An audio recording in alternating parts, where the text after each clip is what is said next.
انسان زندگی میں جب جدوجہد کرتا ہے، کوشش کرتا ہے، وہ بہت سارے دنیاوی اسباب اختیار کرتا ہے۔ جتنی عقل اللہ نے دی ہوتی ہے اس عقل کا بھی وہ استعمال کرتا ہے، کوشش کرتا ہے کہ کچھ اچیو کر سکے زندگی میں، کچھ مقاصد کا حصول اسے میسر آئے۔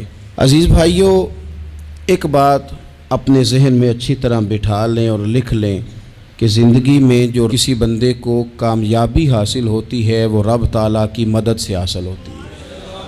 اگر رب تعالیٰ مددگار ہو تو پھر کوئی چیز بھی رستے میں رکاوٹ نہیں بنتی، اور اگر مالک کریم کو منظور نہ ہو تو انسان بہترین سیاستدان ہو، اچھا ایڈمنسٹریٹر ہو، اس کا ذہن بڑی وسعت رکھتا ہو، بڑی اچھی پلاننگ کرنا جانتا ہو، سارا کچھ ہو، تو بندہ ناکام ہو جاتا ہے۔ مسلمانوں کو جتنی کامیابیاں ملیں ان کا پس منظر صرف اتنا تھا کہ اللہ تبارک و تعالیٰ نے اپنے بندوں کی مدد فرمائی، اور اب تعالیٰ نے قرآن مجید میں اس حقیقت کا بیان کیا، فرمایا بل اللہ مولاکم، فرمایا بلکہ اللہ تمہارا مولا ہے، وَهُوَ خَيْرُ النَّاصِرِينَ، اور وہ بہترین مددگار ہے۔ وہ جو رب تمہارا مولا ہے وہ بہترین مددگار ہے، اور اگر وہ مدد کرے تمہاری، سورہ آل عمران میں آگے جا کے ارشاد فرمایا اگر اللہ مدد کرے تو پھر تم پر کوئی غالب نہیں آ سکتا، اور اگر وہ تمہاری مدد چھوڑ دے تو پھر کوئی تمہاری مدد کر سکتا، کوئی مدد نہیں کر سکتا۔ بدر کی جنگ بھی اور فتح مکہ بھی رمضان المبارک میں ہوا ہے۔ میں دونوں پر غور کر رہا تھا تو ایک نیا مضمون میرے ذہن میں آنے لگا۔ بدر کی جو جنگ ہے اس میں بھی ایک عجیب انقلاب آیا ہے کہ 313 نے 1000 سے مقابلہ کیا، اور جن 1000 سے مقابلہ کیا وہ اسلحے سے لیس تھے، اور یہ جو 313 ہیں ان کے پاس 6 زرہیں، 8 تلواریں، چند گھوڑے، لیکن اللہ نے کامیابی دی تو خود رب نے بیان کیا کس طرح دی، فرمایا وَلَقَدْ نَصَرَكُمُ اللَّهُ بِبَدْرٍ وَأَنْتُمْ أَذِلَّةٌ۔ وہ کامیابی اس طرح ملی ہے کہ رب نے تمہاری مدد کی تھی، تم تو کمزور تھے، اللہ نے بدر میں تمہاری مدد کی، تم جیت گئے۔ وَلَقَدْ نَصَرَكُمُ اللَّهُ بِبَدْرٍ وَأَنْتُمْ أَذِلَّةٌ، اللہ نے بدر میں تمہاری مدد کی، تم تو کمزور تھے۔ پھر فتح مکہ نصیب ہوئی تو اس میں بھی بہترین منصوبہ بندی نبی پاک علیہ السلام نے فرمائی، بہترین حکمت عملی حضور نے اپنائی، لیکن ہمیں جو اللہ رسول نے بات سمجھائی وہ کیا ہے؟ اذا جاء نصر اللہ والفتح، فرمایا جب اللہ کی مدد آئی اور فتح نصیب ہو گئی۔ یہ اللہ نے مدد فرمائی تمہاری، یہاں بھی فتح مکہ بھی اللہ کی مدد سے، جنگ بدر بھی اللہ کی مدد سے۔ وہ جو مدد ہے اللہ تعالیٰ کی، جب وہ ہم یہ کرتے ہیں کہ ہم اپنی ساری زندگی سیاست کی نظر کر دیں۔ ہماری سیاست صرف ملک میں نہیں ہوتی، ہماری سیاست خاندان میں بھی ہوتی ہے، ہم گھر کے اندر بھی سیاست کرتے ہیں، ہم کسی خاص طریقے سے لوگوں کو اپنے پیچھے چلانا چاہتے ہیں، ہم ایک خاص اسلوب اختیار کرتے ہیں کہ لوگ ہمارے پیچھے چلیں۔ اس کا نقصان ہمیں یہ ہوتا ہے کہ سیاست جو ہوتی ہے یہ شطرنج کے ہیر پھیر کی طرح ہوتی ہے، تو اس کے راز بڑی جلدی کھلنے لگ جاتے ہیں، پتہ چل جاتا ہے کہ بندہ مخلص نہیں تھا، سیاست کر رہا تھا، طریقے سلیقے سے اس نے جوڑ کے رکھا ہوا تھا۔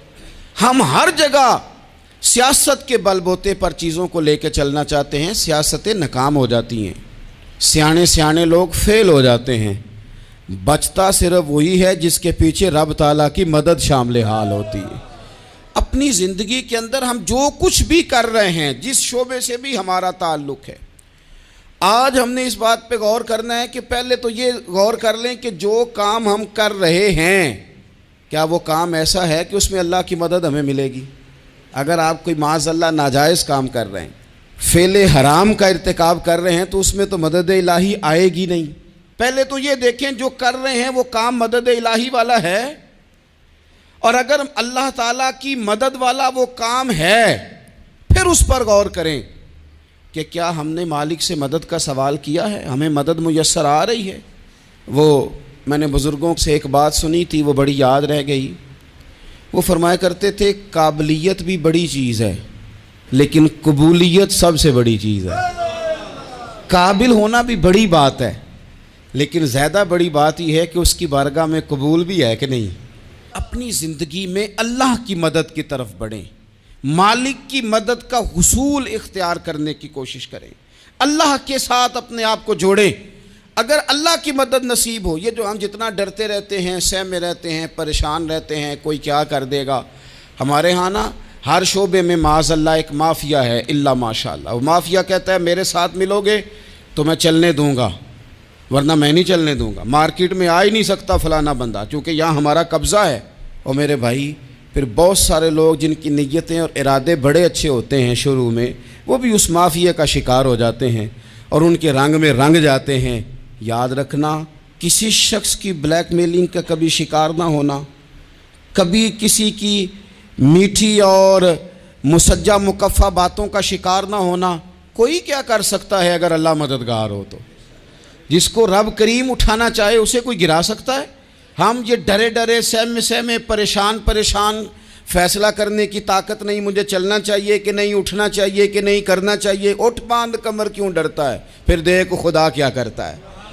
حضرت عبداللہ ابن عباس فرماتے ہیں میرے نبی پاک علیہ السلام نے میری تربیت فرمائی، حضور نے میری تربیت فرمائی، اور محبوب پاک علیہ السلام نے فرمایا عبداللہ یاد رکھنا، یہ نوجوان دوست میری بات لکھ لیں، پریشان لوگ میری بات لکھ لیں، جن کے پاس قوت فیصلہ نہیں وہ اس بات کو لکھ لیں۔ حضرت عبداللہ ابن عباس فرماتے ہیں میرے نبی پاک علیہ السلام نے مجھ سے فرمایا تھا عبداللہ سن، اگر ساری دنیا مل کے تیرا کوئی نفع کرنا چاہے کر نہیں سکتی جب تک میرے رب کی رضا نہ ہو، اور فرمایا ساری دنیا مل کے تیرا کچھ بگاڑنا چاہے تو عبداللہ بگاڑ نہیں سکتی جب تک رب کریم کی حکمت کا تقاضا نہ ہو۔ لوگوں سے ڈرنا، لوگوں کی طرف دیکھنا، ماحول دیکھ کے اپنے راہ کا تعین کرنا، ہر بندے کے خیالات کے مطابق ڈھلنے کی کوشش کرنا، فلانا نہ ناراض ہو جائے، فلانا نہ ناراض ہو جائے، وہ جس نے ہونا ہو جائے، بس رب رسول ناراض نہ ہو۔ اپنی زندگی میں اپنے مالک کو مولا جان کے، بل اللہ مولاکم، اللہ تمہارا مولا ہے، وَهُوَ خَيْرُ النَّاصِرِينَ، وہ بہترین مددگار ہے۔ توجہ جب بھی کریں رب کی جانب کریں، اپنے دل کا قبلہ درست رکھیں، سوچوں کے زاویے سیدھے رکھیں۔ میرے بھائی مالک جب بندوبست کر دے نا، جب مالک بندوبست کر دے پھر ایسا بندوبست کرتا ہے کہ لوگوں کے پاس نا چارہ نہیں رہتا۔ حضرت مریم رضی اللہ تعالی عنہا پاک باز تھیں، مسجد میں رہی تھیں، پر مالک کی حکمت کے تقاضے بڑے عجیب ہیں نا۔ پھر جناب مریم کو اللہ تعالیٰ نے بغیر شوہر کے اولاد عطا کر دی۔ یہ بات ہی ایسی تھی، وہ کسی نے کہا تھا کہ مخلوق تو فنکار ہے اس درجہ کے پل بھر میں سنگے در کعبہ سے بھی اصنام تراشے، تم کون ہو کیا چیز ہے داغ کبابی، لوگوں نے تو مریم پہ بھی الزام تراشے۔ تو لوگوں نے کہا کدھر سے لے آئی بچہ، تیرا باپ تو ایسا نہیں تھا، کہاں سے لے آئی؟ اللہ کرے میں آپ کو سمجھا سکوں، ذرا اپنے آپ کو وہاں کھڑا کریں کہ ایک پاک باز عورت، پاک باپ کی بیٹی، طیب ماں کی بیٹی، اور اللہ کے گھر میں پرورش پانے والی خاتون، ایک وہ وقت اور ایک یہ وقت کہ اس عورت کو کٹہرے میں کھڑا کر کے پوچھا جا رہا ہے کہ معاذ اللہ تیری گود میں بچہ جائز نہیں ہے، کہاں سے لائی ہے؟ اب خود سے صفائیاں بندہ کتنی کو دے، کتنی کو وضاحتیں کرے۔ اور میں نے تو اپنی زندگی میں دیکھا ہے زیادہ وضاحت دینے والے کو بھی لوگ جھوٹا سمجھنے لگ جاتے ہیں، زیادہ وضاحت دینے پر بھی لوگ کمزوری کا اظہار سمجھتے ہیں کہ کمزور پڑ گیا۔ آپ صلح کی کوشش کرتے ہیں، سامنے والا بزدل سمجھ لیتا ہے، زیادہ وضاحتیں بھی کمزور کر دیتی ہیں۔ اب حضرت مریم کو کٹہرے میں کھڑا کر کے کہا بچہ کس کا ہے؟ تو پھر خدا بندوبست جب کرے، اللہ جب مددگار ہو، تو پھر حضرت مریم کی گواہی درختوں سے نہیں دلوائی، اس نے پتوں سے نہیں دلوائی، پھر فرشتے نہیں بھیجے۔ حضرت مریم کہنے لگی مجھ سے نہ پوچھو، وہ جو پنگوڑے میں ہے اسی سے پوچھ لو، ان سے پوچھو نا، وہ کون ہے پوچھ لو، ان سے کر لو سوال۔ انہوں نے کہا پنگوڑے میں چند دنوں کا بچہ، یہ جواب دے گا؟ مددگار تھا رب، ان کی برات کا اعلان کرنا تھا مالک نے، اور جب مالک اعلان کر دے، جب مالک تیری صفائی دینا چاہے، جب مالک تجھے دنیا کے سامنے نکھارنا چاہے، تو پنگوڑے میں لیٹے حضرت عیسیٰ بول کے کہنے لگے انی عبداللہ آتانی الکتاب، فرمایا میں اللہ کا بندہ ہوں، رب نے مجھے کتاب عطا کر کے نبی بنا کے دنیا میں بھیجا ہے، میں اللہ کا بندہ ہوں، کتاب لے کے آیا ہوں، نبی بن کے آیا ہوں۔ پھر پنگوڑے سے اعلان ہو گیا، پھر بچہ بول پڑا۔ اور یہ ایک دفعہ نہیں بات ہوئی، یہ بنی اسرائیل میں ایک جریج نام کے شخص بھی تھے جو نماز پڑھ رہے تھے، بعض نے لکھا ہے نفل نماز تھی، اماں نے پکارا تو آئے نہیں، تو ماں کے منہ سے نکل گیا تو اتنی دیر تک مرے گا نہیں جب تک کسی بے حیا عورت کا منہ نہ دیکھ لے۔ تو وہ عبادت گزار تھے، لیکن لوگوں نے ان کی عبادت، ریاضت، پرہیزگاری کو نہیں دیکھا، بس ایک عورت کو بھیج کے الزام لگوا دیا۔ وہ عورت آیا جایا کرتی تھی، اب آ جاتی ہیں عورتیں، مسئلہ پوچھنے کی نیت سے بھی آ جاتی ہیں۔ ماحول میں کچھ جگہ ایسی بھی ہیں جہاں عورتیں دم کرانے کے بہانے آ جاتی ہیں۔ وہ خاتون آتی جاتی تھی اس خانقاہ پہ، آستانے پہ، یہ بخاری میں موجود ہے، پھر اس نے کہا میری گود میں جو بچہ ہے یہ انہی کا ہے۔ مجھے بتائیں کیسے بندہ وضاحت دے؟ حالات خراب ہو گئے، لوگ کٹیا جلانے لگے، ماحول اور طرح کا بن گیا۔ میرے نبی پاک علیہ الصلوۃ والسلام فرماتے ہیں پھر اس رب کے بندے نے کہا مالک تو کریم ہے، تیری مشیت کا تقاضا آیا جو میری ماں نے جملے بولے تھے، پر اب میں وضاحت دینے کے قابل نہیں رہا، اب تو ہی کرم کرے گا تو دروازہ کھلے گا۔ تو وہ چند دنوں کا بچہ پنگوڑے میں بول کے کہنے لگا میں اس درویش کا نہیں، میں تو فلانے چرواہے کا بچہ ہوں، وہ جو بکریاں چراتا ہے۔ رب کی مدد کو پکاریں، اپنے ساتھ اپنے مالک کی مدد کو شامل کریں، تھوڑے رزق پر بھی گزارا اچھا ہونے لگ جائے گا۔ سارے لوگ آپ کو گرانے کی تدبیریں کر رہے ہوں گے اور مالک آپ کو عزتیں عطا فرما دے گا، اس کی بارگاہ سے حکمت کا تقاضا اور ہو جائے گا۔ ہم نے ساری زندگی لوگوں کو راضی کرنے میں گزار دی، ساری زندگی بڑھاپا آ گیا بچوں کو پالتے، اور بچوں نے آخری عمر میں کہہ دیا ابا اگر کوئی ڈھب کا کام کر لیتے تو آج ہمارے دن بھی پھر نہ جاتے۔ ساری زندگی گزار دی بہن بھائیوں کو راضی کرنے میں، ساری زندگی گزار دی ذمہ داریاں اٹھانے میں، ان کو 99 دفعہ دیا، ایک دفعہ نہیں دیا تو انہوں نے کہہ دیا تو نے تو کبھی دیا ہی نہیں، تو تھا ہی نہیں۔ ساری زندگی محلے داروں، علاقے والوں کو راضی کرنے میں گزار دی۔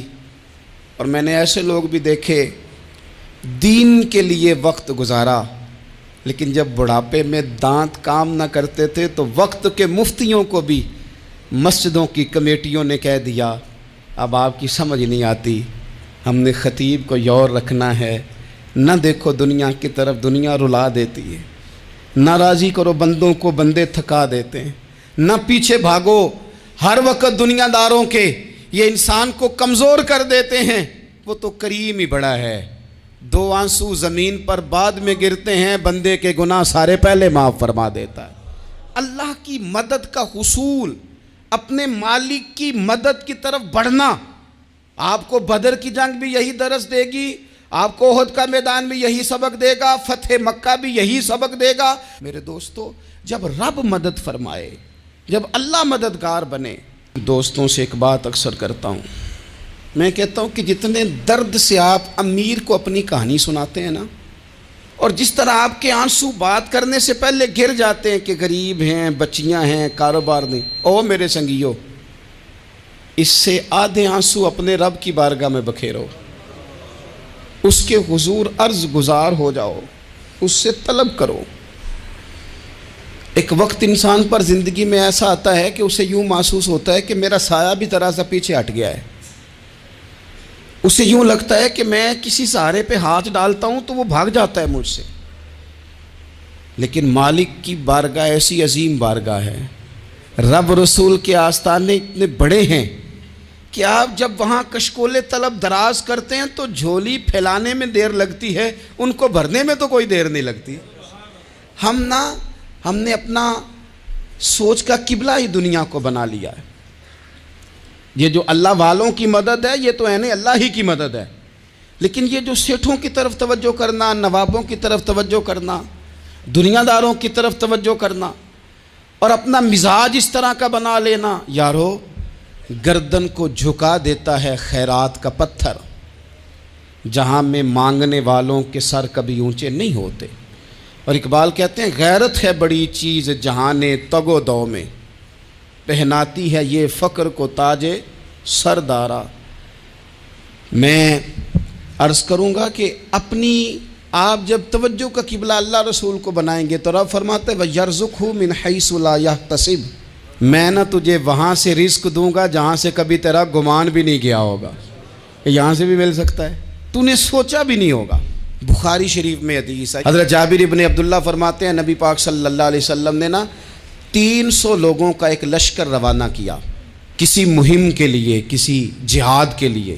حضرت ابو عبیدہ بن جراح رضی اللہ تعالیٰ عنہ امیر لشکر تھے۔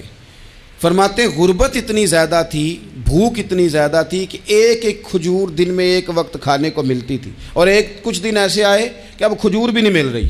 فرماتے ہیں اتنی زیادہ بھوک لگی مجاہدین کو 300 بندہ پتے کھا کے گزارا ہونے لگ گیا۔ یہ بخاری میں موجود ہے۔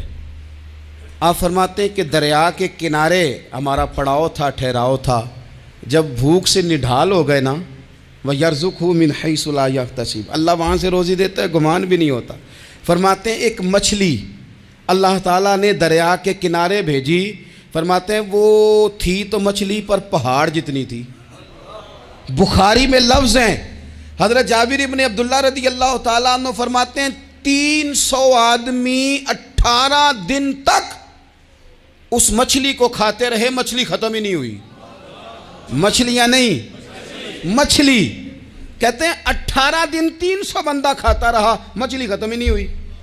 اور فرماتے ہیں کہ اس کی ہڈی نکال کے، کانٹا کہیں گے آپ اپنی زبان میں، کہتے ہیں وہ نکال کے نا تو اس کو کھڑا کیا نا جب، تو اونٹ کجاوے سمیت اس کے بیچ سے گزر جاتا تھا، 2 اس کے کانٹے جوڑے۔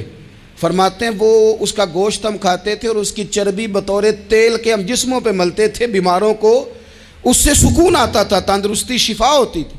فرماتے ہیں ہم کھایا بھی ہم نے، اور کچھ لے کے ہم مدینے بھی گئے، اور قربان جائیں نبی پاک نے بھی اس میں سے کھایا۔ ہم نے عرض کی حضور یہ معمہ کیا ہے، یہ ماجرا کیا ہے؟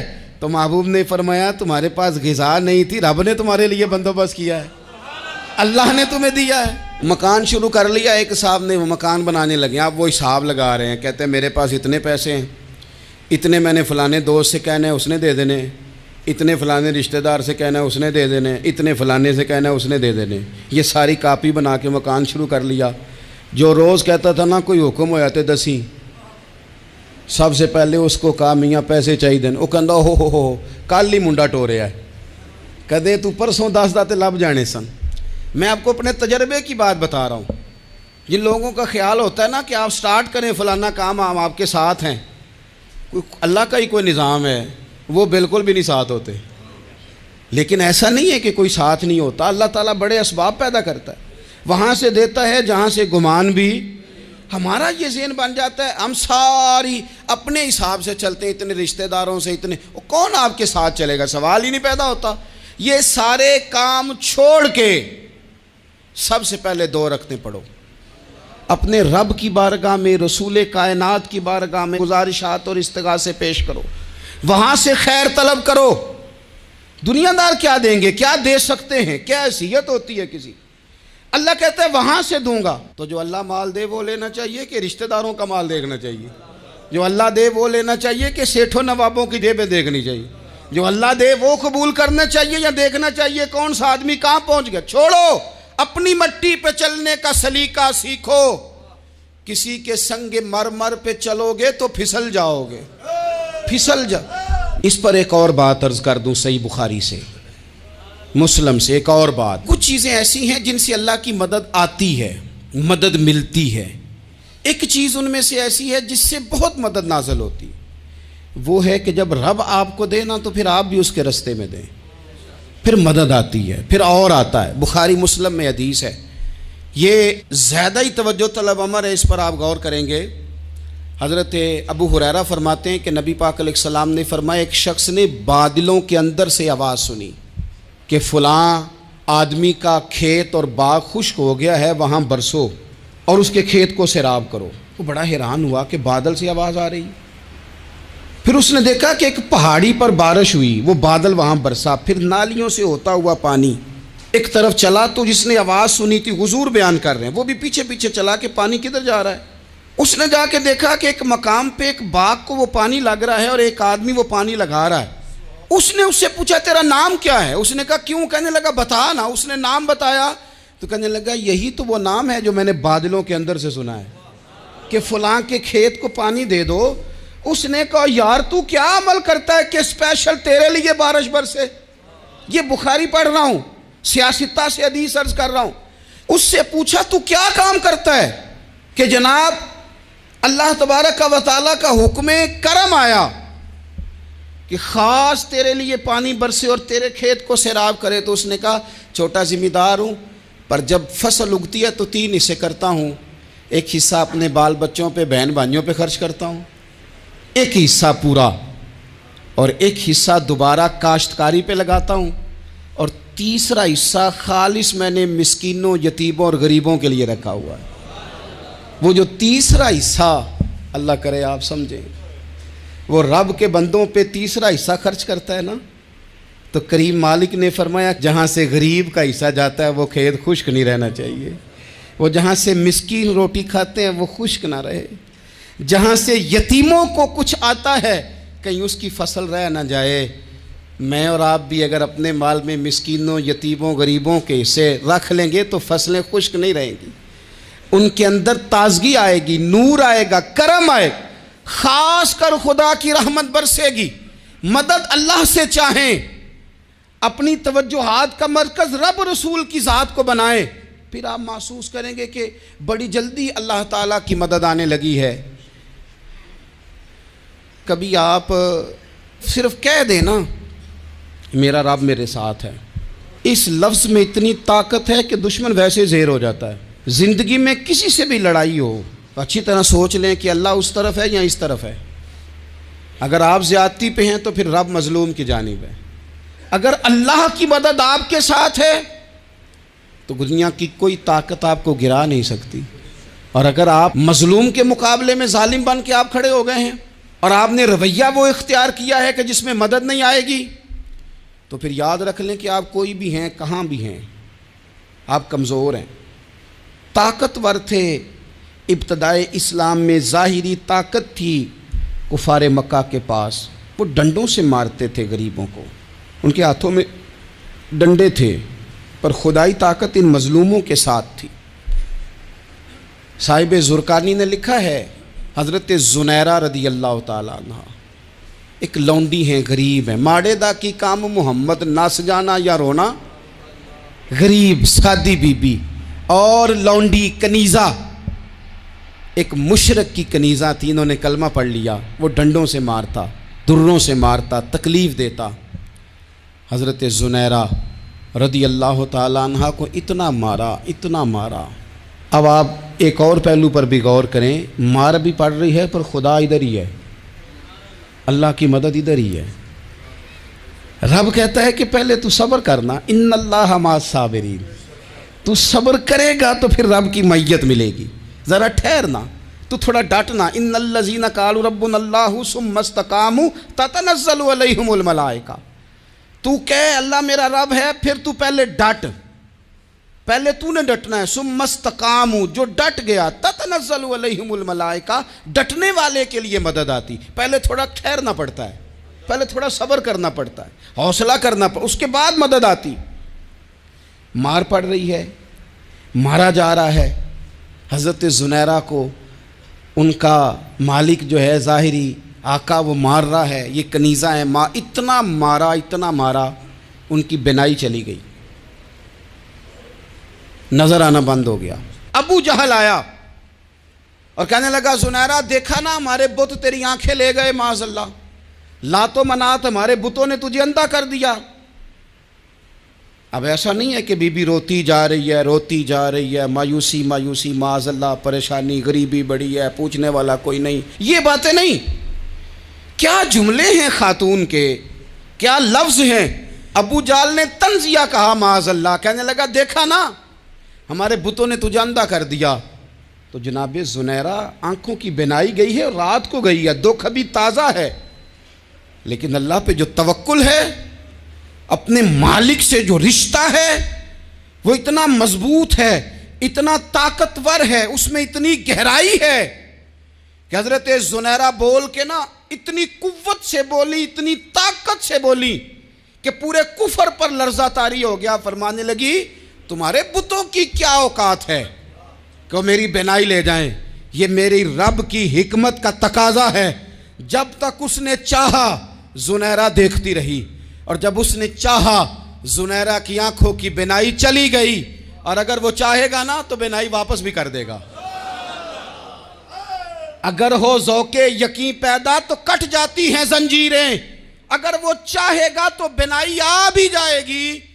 حضرت زنیرہ نے رات کو یہ لفظ کہے، ابو جہل اور سارے کفار ڈر کے سن کے چلے گئے، آپ اطمینان سے آ کے بستر پہ سوئی۔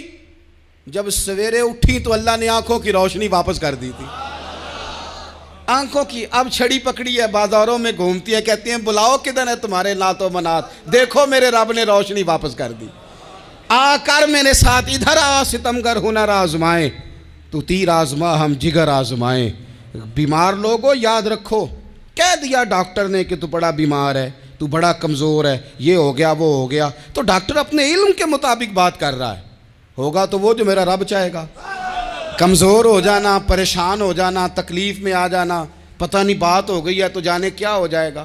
اپنی زندگی کے اندر اپنے رب سے رشتہ مضبوط کریں، رسول کائنات سے رشتہ مضبوط کریں، اللہ والوں سے رشتہ مضبوط کریں۔ حضرت زنیرہ نے پیغام دیا کہ زندگی میں جو جینا چاہتے ہیں تو وہ رب کا نام لے کے جی سکتے ہیں، جو اپنی زندگی میں خوشیاں دیکھنا چاہتے ہیں تو رسول اللہ کے نام پر خوشیاں دیکھی جا سکتی ہیں۔ توکل کی بنیاد پر بندہ خوشیاں لے سکتا ہے، اور اگر انسان میں توکل نہیں ہے تو پھر وہ اس کالے جادو سے بھی ڈر رہا ہے، وہ نیلے سے بھی ڈر رہا ہے، وہ پیلے سے بھی ڈر رہا ہے، وہ فلانے سے بھی ڈر رہا ہے، وہ میرے خلاف فلانا رشتہ دار سازش کر رہا ہے تو ڈر رہا ہے، فلانا میرے بارے میں یہ کر رہا ہے تو ڈر رہا ہے، وہ پتہ نہیں دنیا ادھر ہو جائے گی تو کیا ہو جائے گا، اٹھ باندھ کمر کیوں ڈرتا ہے، پھر دیکھ خدا کیا کرتا ہے۔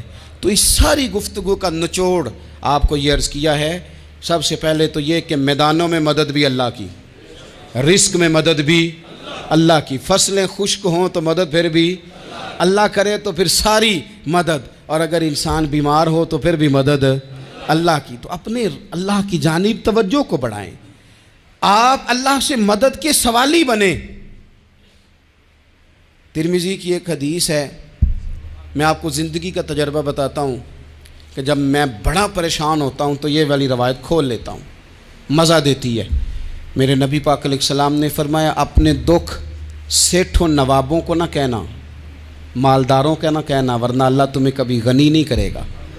فرمایا اپنے دکھ اپنے رب کی بارگاہ میں عرض کرنا، جلدی کرے یا دیر سے کرے اللہ تمہیں لوگوں سے بے نیاز کر دے گا، اللہ تمہیں غنی کر دے گا۔ رات کو بیٹھو نا اس کی بارگاہ میں، اسے دکھڑے سناؤ، چھوٹی چھوٹی باتیں، حضور نے فرمایا نمک بھی مانگو تو رب سے مانگو، چھوٹی چھوٹی بات سے شروع کرو نا۔ جب بندہ شروع کرتا ہے نا چھوٹی چھوٹی چیزیں تو بڑی ساری چیزیں، یہ اس طرح ہوتا ہے جیسے بندہ رب سے گفتگو کر رہا ہے، مالک مجھے یہ چاہیے، مالک میں یہاں کمزور ہوں، اللہ میں یہاں پریشان ہوں۔